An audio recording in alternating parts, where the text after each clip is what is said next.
Assalamualaikum warahmatullahi wabarakatuh. Perkenalkan, nama saya Adam Wijaya Pangestu, mahasiswa Universitas Islam Negeri Raden Intan Lampung, program studi Hukum Tata Negara. Pada kesempatan kali ini, saya akan menjelaskan mengenai salah satu cabang dari filsafat ilmu, yaitu ontologi. Apa sih itu ontologi? Mari kita bahas. Oke, jadi yang pertama saya akan membahas mengenai pengertian dari ontologi. Ontologi sendiri berasal dari bahasa Yunani yang berarti studi atau teori yang terkait dengan sesuatu yang telah ada. Oleh karena itu, ontologi merupakan salah satu cabang dari filsafat ya, yang mana kehadirannya itu pertama kali untuk memastikan ilmu pengetahuan.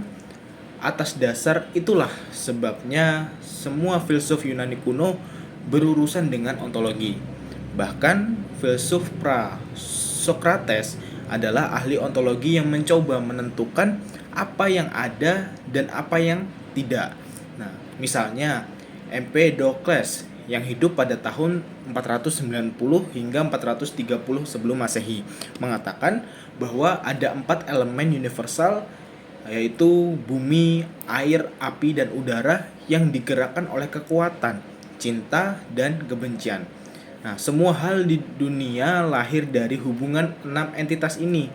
Sedangkan ahli ontologi Aristoteles yang hidup dari tahun 1804 sampai dengan 322 sebelum Masehi, dan Plato yang hidup tahun 428 sampai 348 sebelum Masehi mengklasifikasikan entitas-entitas ini ke dalam kelompok-kelompok dan mencoba untuk mengidentifikasikan karakteristik yang sama. Nah, ontologi adalah cabang fundamental dari filsafat yang senantiasa mempelajari ada atau tidak ada sesuatu hal, yang terlebih lagi bagaimana benda-benda yang ada berhubungan satu dengan yang lain. Oleh karena itulah, seperti semua cabang filsafat dapat berhubungan dengan berbagai bidang pengetahuan.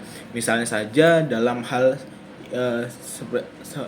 seperti ini, ontologi kedokteran melihat secara mendalam apa itu penyakit, karakteristik apa yang dimilikinya, dan bagaimana kita mengartikannya.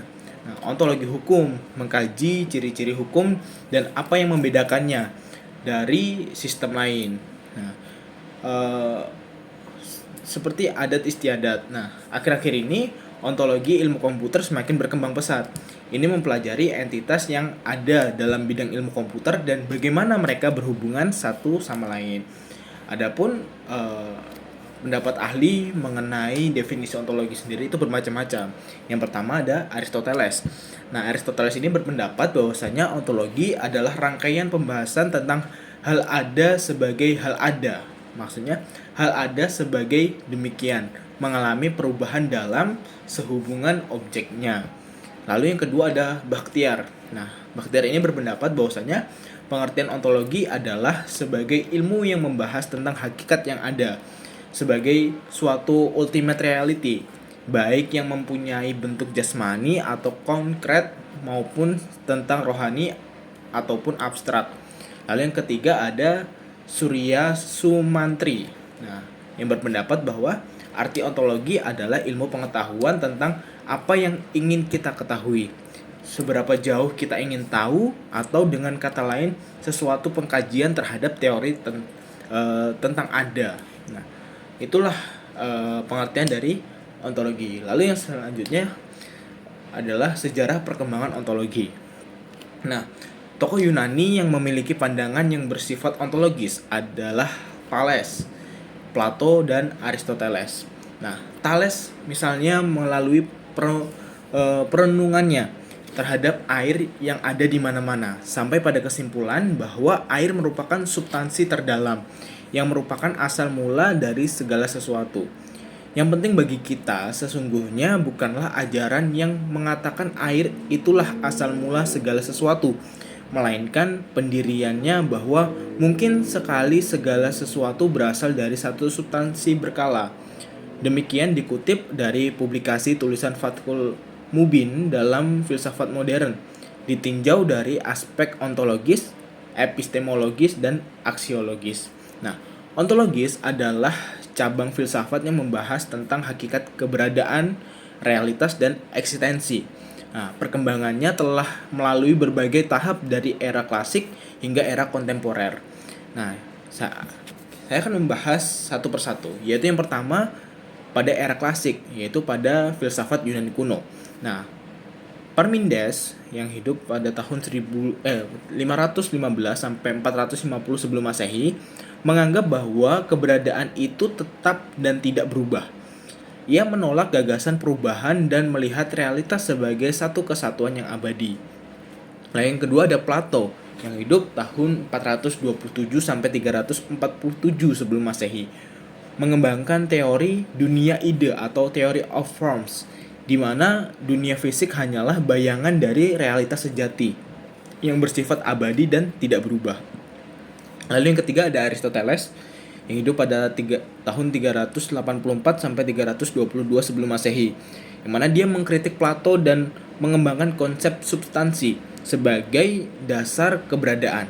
Ia membagi ontologi menjadi bentuk form dan materi atau matter yang menjadi dasar bagi filsafat metafisika. Lalu yang kedua pada era abad pertengahan atau filsafat skolastik. Nah, ontologi dipengaruhi oleh pemikiran agama, terutama dalam Islam, Kristen, dan Yahudi. Nah, pendapat Santo Anselmus pada tahun 1033 sampai 1109 mengembangkan argumen ontologis untuk membuktikan keberadaan Tuhan, yaitu bahwa keberadaan Tuhan dapat disimpulkan dari konsep Tuhan sebagai sesuatu yang tidak bisa dibayangkan lebih besar darinya. Lalu yang kedua ada Thomas Aquinas yang hidup tahun 1225 sampai 1274. Nah, yang mana dia berpendapat mengadaptasi pemikiran Aristoteles ke dalam teologi Kristen dan menekankan bahwa eksistensi bergantung pada Tuhan sebagai penyebab utama. Lalu yang ketiga pada era modern, yaitu pada abad ke-17 sampai abad ke-19. Yang pertama ada René Descartes yang hidup tahun 1596 sampai 1650, yang mana dia mengusulkan dualisme substansi atau mind body dualism yang membedakan antara substansi berpikir atau jiwa dan substansi materi atau tubuh. Lalu yang kedua ada Immanuel Kant yang hidup pada tahun 1724 sampai 1804, yang mana dia mengkritik ontologi tradisional dan memperkenalkan metafisika transendental, di mana ia membedakan antara fenomena atau dunia yang kita alami dan noumena atau dunia sebagaimana adanya. Lalu yang ketiga ada George Wilhelm Friedrich Hegel yang hidup pada tahun 1770 sampai 1831, yang mana dia mengembangkan ontologi dialektis di mana realitas berkembang melalui proses kontradiksi dan sistensis dalam sejarah dan kesadaran manusia. Lalu yang keempat yaitu pada era kontemporer, yaitu pada abad ke-20 sampai saat ini. Nah, yang pertama ada pendapat Martin Heidegger pada tahun 1889 sampai 1976, yang mana dia mengkritik metafisika tradisional dan memperkenalkan konsep Dasein atau keberadaan manusia sebagai pusat ontologi. Lalu yang kedua ada Jean-Paul Sartre yang hidup pada tahun 1905 sampai 1980, yang mana dia berpendapat bahwasanya dalam filsafat eksistensialismenya ia menekankan bahwa eksistensi mendahului esensi.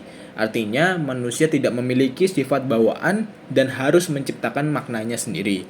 Lalu yang ketiga ada analytical ontology, yaitu filsuf seperti Willard van Orman Quine yang hidup pada tahun 1908 sampai tahun 2000 dan Saul Kripke yang hidup pada tahun 1940 sampai 2022 mengembangkan pendekatan analitis terhadap ontologi menggunakan logika dan bahasa formal untuk membahas keberadaan dan modalitas.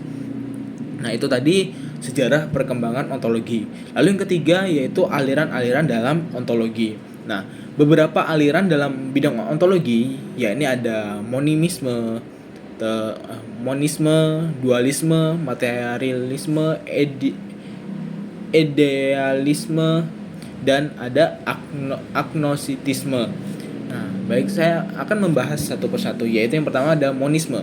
Nah, menurut monisme, realitas atau hakikat dari segala sesuatu yang ada adalah satu saja. Baik yang ada itu berupa materi maupun rohani yang menjadi sumber dominan dari yang lainnya.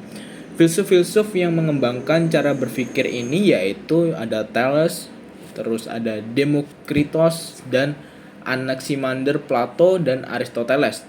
Termasuk juga filsuf modern seperti Kant dan Hegel menurut paham monisme, terutama pada pandangan idealisme filsuf modern seperti Kant dan Hegel. Kita masih ingat filsafat Thales tentang ada atau realitas. Menurut Thales, air adalah penyebab segala sesuatu yang ada. Tanpa air tidak ada kehidupan. Dengan demikian, air adalah penyebab ada yang lain. Kesimpulan Thales yakni air merupakan substansi terdalam yang merupakan asal mula dari segala sesuatu. Boleh saja disimpulkan bahwa menurut Thales segala sesuatu berasal dari satu substansi saja. Lalu aliran yang kedua ada dualisme. Nah, menurut dualisme, keberadaan itu terdiri dari dua hakikat, yaitu materi dan jasmani atau spiritual. Nah, dua hakikat ini masing-masing memiliki kebebasan untuk berdiri sendiri. Keduanya sama-sama abadi dan asli. Nah, dengan kata lain, materi dan spiritual itu kekal. Hubungan kedua hakikat ini yang menciptakan kehidupan dalam alam ini. Nah, dualisme mengambil contoh dalam diri manusia. Manusia terdiri dari materi dan rohani. Para filsuf yang memiliki cara berpikir seperti ini yaitu ada Descartes, Aristoteles. Nah, Aristoteles menamakan kedua hakikat itu sebagai materi dan forma atau bentuk yang berupa rohani saja. Lalu alirannya ketiga ada materialisme. Nah, aliran ini menyatakan bahwa realitas atau yang ada hanyalah materi dan bukan segala sesuatu yang lainnya yang kita sebut jiwa atau roh tidaklah merupakan suatu kenyataan yang berdiri sendiri. Nah, dalam materialisme terdapat paham yaitu jiwa atau roh itu hanyalah merupakan proses gerakan kebendaan dengan salah satu cara tertentu. Lalu yang selanjutnya aliran yang berikutnya yaitu naturalisme. Nah, menurut naturalisme yang ada hanyalah alam. Alam saja yang ada, yang lainnya di luar alam tidak ada. Maksudnya Tuhan yang di luar alam tidak ada. Nah, sedangkan yang dimaksud alam atau natural yaitu segala-galanya meliputi benda dan roh. Filsuf seperti Thales menganggap bahwa unsur asal itu air. Sedangkan filsuf lainnya yakni Anaximandros menganggap bahwa unsur asal itu apeiron, yakni suatu unsur yang tak terbatas. Anaximenes menganggap bahwa unsur asal itu udara. Seorang filsuf terkenal dari naturalisme yaitu Demokritos menyatakan bahwa hakikat alam ini merupakan atom-atom yang banyak jumlahnya, tak dapat dihitung dan sangat halus. Nah, atom-atom itulah yang menjadi asal kejadian peristiwa alam. Lalu aliran yang berikutnya ada idealisme. Nah, menurut idealisme, hakikat kenyataan yang beraneka warna itu semua berasal dari roh atau sukma atau yang sejenis dengan itu. Intinya, sesuatu yang tidak berbentuk dan yang tidak menempati ruang. Dengan begitu, faham yang ada dalam idealisme yaitu materi atau zat itu hanyalah suatu jenis daripada penjelmaan roh. Nah, manusia menganggap roh lebih berharga, lebih tinggi nilainya dan materi bagi kehidupan manusia. Roh dianggap sebagai hakikat yang sebenarnya, sehingga materi hanyalah badannya, bayangnya, atau penjelmaan saja. Lalu yang terakhir, aliran yang terakhir yaitu ada agnostisisme. Nah, menurut agnostisisme, manusia mampu mengetahui hakikat yang ada, baik yang berupa materi maupun roh yang rohani. Oleh karena itu, tidak heran jika agnostisisme menolak pengetahuan manusia tentang hal yang transenden. Nah, filsuf yang memiliki peran paham agnostisisme adalah para filsuf eksistensialisme seperti Jean-Paul Sartre. Menurut Jean-Paul Sartre yang juga seorang ateis menyatakan sebuah pernyataan, tidak ada hakikat ada manusia, tetapi yang ada adalah keberadaannya. Pendapat ini kita maklumi karena Jean-Paul Sartre adalah seorang ateis atau yang tidak percaya adanya Tuhan. Itu tadi aliran-aliran dalam ontologi. Lalu yang keempat ada penerapan ontologi dalam ilmu pengetahuan.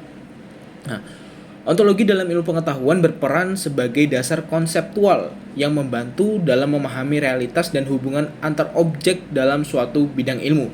Nah, ontologi digunakan dalam berbagai disiplin ilmu seperti yang pertama ada filsafat ilmu. Nah, ontologi membantu mendefinisikan hakikat keberadaan suatu fenomena dan bagaimana ia dapat dikaji dalam suatu disiplin ilmu. Lalu yang kedua dalam ilmu komputer dan kecerdasan buatan. Nah, ontologi dibuat untuk membangun model konseptual dalam sistem berbasis pengetahuan seperti dalam semantik web, machine learning, dan sistem pakar. Lalu yang ketiga ada ilmu sosial. Ontologi berperan dalam menentukan pendekatan penelitian, apakah penggunaan perspektif objektivisme dan konstruktivisme. Lalu yang keempat ada ilmu alam. Nah, dalam fisika dan biologi, ontologi membantu dalam pengelompokan dan klasifikasi entitas seperti partikel subatom, spesies, dan struktur seluler berdasarkan hubungan dan karakteristiknya. Lalu yang kelima ada ilmu kedokteran, yang mana ontologi digunakan dalam bidang klasifikasi penyakit. Misalnya dalam ontologi for biomedical investigation atau OBI yang membantu dalam diagnosis dan pengelolaan data medis. Lalu yang keenam ilmu perpustakaan dan informasi. Nah, ontologi digunakan dalam pengorganisasian data dan informasi seperti dalam sistem pencarian berbasis metadata yang lebih terstruktur. Nah, secara umum memang ontologi membantu ilmu pengetahuan dalam membangun kerangka pemahaman yang lebih sistematis, meningkatkan efisiensi dalam analisis data, serta memperjelas konsep-konsep yang digunakan dalam penelitian dan pengembangan teknologi. Oke, lalu yang terakhir ada ontologi dalam perspektif Islam. Nah, dalam perspektif Islam, ontologi berkaitan dengan konsep wujud atau keberadaan yang mencakup Allah sebagai wujud mutlak serta makhluk sebagai wujud yang bergantung padanya. Ontologi Islam tidak hanya membahas keberadaan fisik, tetapi juga aspek metafisik yang terkait dengan ketuhanan, kehidupan, dan realitas. Nah, adapun poin-poin penting di ontologi dalam perspektif Islam ini, yaitu yang pertama wujud dalam Islam. Nah, yang pertama Allah sebagai wujud mutlak. Dalam Islam, Allah adalah Al-Haq, yaitu yang maha nyata dan keberadaannya bersifat wajibul wujud, wajib ada. Lalu yang kedua, makhluk sebagai wujud kontingen. Nah, makhluk yang dimaksud makhluk yaitu ada alam semesta, manusia, dan lain sebagainya bersifat mumkinul wujud atau mungkin ada, yang berarti keberadaannya bergantung pada kehendak Allah. Lalu yang kedua, ontologi dalam filsafat Islam.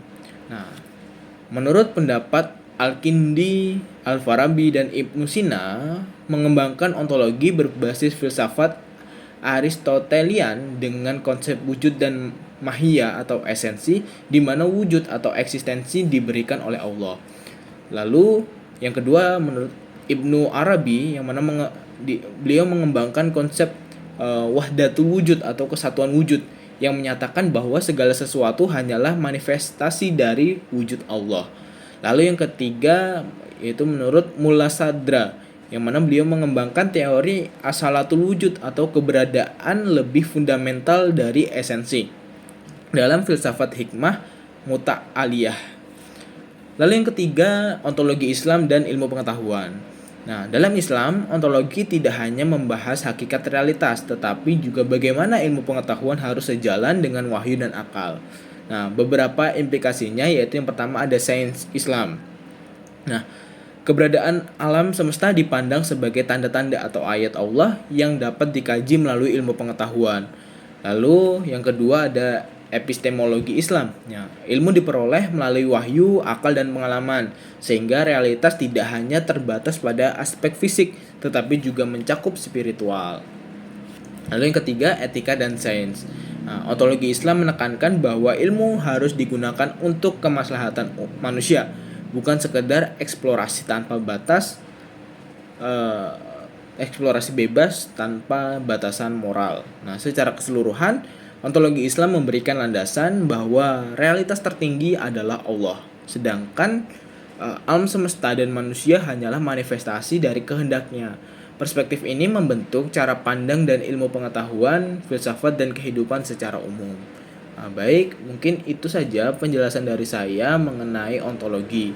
Yang mana tadi saya sudah menjelaskan, yang pertama ada pengertian ontologi, lalu ada sejarah perkembangan ontologi, lalu ada aliran-aliran dalam ontologi, lalu ada penerapan ontologi dalam ilmu pengetahuan, dan yang terakhir ada ontologi dalam perspektif Islam. Mungkin menurut saya itu cukup penjelasan dari saya mengenai ontologi. Apabila ada kekurangannya saya mohon maaf. Wassalamualaikum warahmatullahi wabarakatuh.